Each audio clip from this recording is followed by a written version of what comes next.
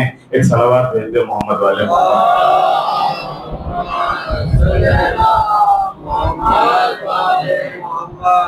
تو عزیزان محترم، 8ویں امام کا لقب ہے غریب الغربا۔ غریب الغربا کہتے ہیں مسافروں کے مسافر۔ یہ مسافروں کے مسافر کیوں کہا جاتا ہے؟ اس لیے کہ تمام اماموں میں سب سے زیادہ مدینے سے دور، اپنے وطن سے دور اگر کوئی ہے تو ہمارے 8ویں امام ہے۔ اس وجہ سے امام کو غریب الغربا کہا جاتا ہے، مسافروں کے مسافر۔ لیکن 8ویں امام کی خدمت میں اتنا ضرور عرض کرنے کا دل چاہتا ہے کہ آپ غریب الغربا ہیں، لیکن اس غربت کے باوجود، اس مسافرت کے باوجود آپ کو شہید کیا گیا، لیکن شہادت کے بعد بیٹا باعجاز پہنچا، وہاں کے اوپر آپ کے اصحاب تھے، ابا سلط جیسے افراد تھے، انہوں نے غسل دیا، کفن پہنایا، آپ کو دفن کیا۔ آقا یہی ہوتا ہے، دنیا کا یہی دستور ہے، دنیا کا یہی طریقہ ہے۔ یہ انداز اگر کہیں بدلا ہوا نظر آتا ہے تو کربلا ہے، کہ جہاں بیٹا موجود، بہنیں موجود، لیکن غریب کا لاشا پڑا ہوا ہے، ایک مسافر کا لاشا پڑا ہوا ہے، کوئی دفن کرنے والا نہیں ہے۔ اور کیوں نہ حقیقت میں ہمارے چوتھے امام کے چہرے کا رنگ بدل جائے، کیوں نہ جناب زینب پریشان ہو جائیں۔ قافلہ کربلا سے روانہ ہوا، اور کربلا سے کوفہ، اور کوفہ سے پھر یہ قافلہ شام کی طرف چل پڑا۔ شام میں ان اہل حرم کے ساتھ کیا ہوا ہے، جزاکم اللہ خیر الجزا زدارو۔ شام میں اس قافلے کے اوپر جو گزری ہے وہ بیان نہیں کیا جا سکتا ہے، وہ بیان نہیں ہو سکتا ہے۔ آپ اسی سے اندازہ لگا لیجئے کہ ہمارے چوتھے امام نے جب بھی ان سے پوچھا گیا مولا سب سے زیادہ مصیبت کہاں پڑی، آپ نے 3 مرتبہ کربلا کربلا کربلا نہیں کہا ہے، آپ نے 3 مرتبہ کوفہ کوفہ کوفہ نہیں کہا ہے، آپ نے 3 مرتبہ فرمایا الشام الشام الشام۔ پھر امام فرماتے تھے کہ شام میں ہمیں ایسے کھینچتے ہوئے لے جا رہے تھے کہ جیسے ترک و دیلم کے غلاموں اور قیدیوں کو لے جایا جاتا ہے۔ عام طور سے کوفے میں بعض روایتوں میں ملتا ہے کہ اہل حرم کو ناکوں سے اتارا نہیں کیا تھا، ناکے ہی کے اوپر تھے، نیزوں کے اوپر شہداء کے سر تھے، اور بیویاں خود اہل حرم ناکوں کے اوپر تھیں، اگرچہ ان ناکوں پہ نہ محملیں تھی، نہ ہودج تھے، نہ کوئی پردے کا انتظام تھا۔ لیکن شام میں کیا غضب ہوا ہے، شام میں غضب یہ ہوا ہے کہ قافلے کے آنے سے پہلے پورے شہر کو سجایا گیا اور قافلے کو شہر سے باہر روکا گیا، اور جب پورا شہر پورے طریقے سے آراستہ و پیراستہ ہو گیا تو منادی کی کرائی گئی شام میں، اور اس کے ذریعے سے لوگوں کو بلایا گیا کہ دیکھو ایک باغی نے معاذ اللہ بغاوت کی تھی، خارجی نے خروج کیا تھا، اسے قتل کر کے اس کے گھر والوں کو، اس کے اہل حرم کو لایا جا رہا قیدی بنا کے، اور پورا شام تماشا دیکھنے کے لیے آیا ہے۔ گلیوں میں مرد تھے اور چھتوں کے اوپر عورتیں تھیں، اور حالت یہ تھی کہ جب یہ قافلہ شام کے قریب پہنچا تو اس قافلے کو ناکوں سے اتار لیا گیا، اور ناکوں سے اتارنے کے بعد وہ شہداء کے سر جو صندوقوں میں رکھے ہوئے تھے ان کو صندوقوں سے نکال کے نیزوں پہ بلند کیا گیا، نیزوں کے اوپر بلند کیا گیا۔ آگے آگے شہداء کے سر تھے، اس کے پیچھے ہمارا چوتھا امام، ہاتھوں میں ہتھکڑیاں، پیروں میں بیڑیاں، گلے میں توق، کمر میں لنگر، اور اس کے پیچھے 1 رسن اور 18 گلے، 1 رسن اور 12 گلے۔ اسی ایک رسی میں زینب کا گلا بھی ہے، اسی میں ام کلثوم کا گلا بھی ہے، اسی میں لیلا ہے، اسی میں ام فرما اسی میں فضہ اور اسی میں 4 سال کی سکینہ کا گلا تھا۔ کہتے ہیں کہ جب یہ قافلہ چلتا تھا سکینہ کا گلا تنگ ہونے لگتا تھا، بیویاں یا جھک جاتی تھی یا بیٹھ جاتی تھی۔ کیسے قافلہ آگے بڑھا میں بیان نہیں کر سکتا ہوں عزادارو۔ اور ظالم مرز رسی کو کھینچتے ہوئے، ان اہل حرم کو کھینچتے ہوئے لے جا رہے تھے۔ کیا گزر رہی ہوگی اہل حرم کے اوپر، کیا گزر رہی ہوگی سید سجاد کے اوپر۔ چنانچہ قافلہ شام کی گلیوں سے گزر کے اور بازاروں اور کوچوں سے ہو کے جب دربار یزید کے سامنے آ کے رکا ہے تو جناب زینب نے مرتبہ سوال کیا، فضہ ذرا معلوم کرو قافلے کو یہاں کیوں روکا گیا ہے؟ فضہ نے کسی سے پوچھا تو پتا چلا کہ دربار کو سجایا جا رہا ہے اور دربار کی آئینہ بندی ہو رہی ہے اور مہمانوں کو بلایا گیا ہے، اور جب یہ سارے مہمان آ کے بیٹھ جائیں گے دربار سج جائے گا، مہمان آ کے بیٹھ جائیں گے اور تب جا کے قافلے کو دربار میں داخل کیا جائے گا۔ بس ایک مرتبہ زینب تڑپ گئی، بے قرار ہو گئی۔ وہ زینب کہ جس نے کربلا میں بد دعا کے لیے لبوں کو نہیں ہلایا، کربلا سے چلتے وقت اپنے بھائی اور عزیزوں کے بے گور و کفن لاشیں دیکھے لیکن بد دعا کے لیے لبوں کو نہیں ہلایا۔ کوفے میں دربار ابن زیاد کے سامنے جو حالات تھے ان حالات میں لبوں کو پر اپنے بد دعا کے جملے نہیں لائیں، لیکن شام میں نہیں معلوم کیسے حالات تھے کہ جیسے زینب کو پتا چلا کہ اب دربار میں جانا ہے، ایک مرتبہ آواز دی، ام کلثوم میرے قریب آؤ، لیلا میرے قریب آؤ، فروا میرے قریب آؤ، فضہ میرے قریب آؤ، سکینہ رقیہ میرے قریب آؤ، میں بد دعا کرتی ہوں تم آمین کہنا۔ عزاداروں کہتے ایک مرتبہ ابھی بد دعا کے لیے لبوں کو ہلانا ہی چاہتی تھی کہ سید سجاد کی نظر اس نیزے میں پڑی کہ جس کے اوپر حسین کا سر تھا۔ کیا دیکھا کہ بابا کی آنکھوں میں آنسو ہے۔ عزاداروں ایک مرتبہ چوتھی امام نے ہتھکڑیوں بیڑیوں کو سنبھالا، ہتھکڑیوں بیڑیوں کو سنبھال کے اس نیزے کے قریب آئے جس کے اوپر بابا کا سر تھا۔ ایک مرتبہ ہاتھوں کو جوڑ کے آواز دیتے ہیں، بابا کیا کوئی تازہ مصیبت وارد ہو گئی ہے؟ یہ آپ کی آنکھوں میں آنسو کیسے ہیں؟ اس کٹے ہوئے سر سے آواز آئی، اے میرے لال سید سجاد، میری بہن سے کہو کہ لبت دعا کے جملے لبوں پر نہ لائے۔ ارے کربلا میں ہمارا امتحان تھا، شام میں تمہارا امتحان ہے، شام میں ہماری ان بہنوں کا امتحان ہے، شام میں ہماری ان بچیوں کا امتحان ہے۔ اسی طریقے سے دربار میں چلی جائے، 700 کرسی نشینوں کا مجمع اور درمیان میں اہل حرم سروں کو جھکائے کھڑے ہوئے۔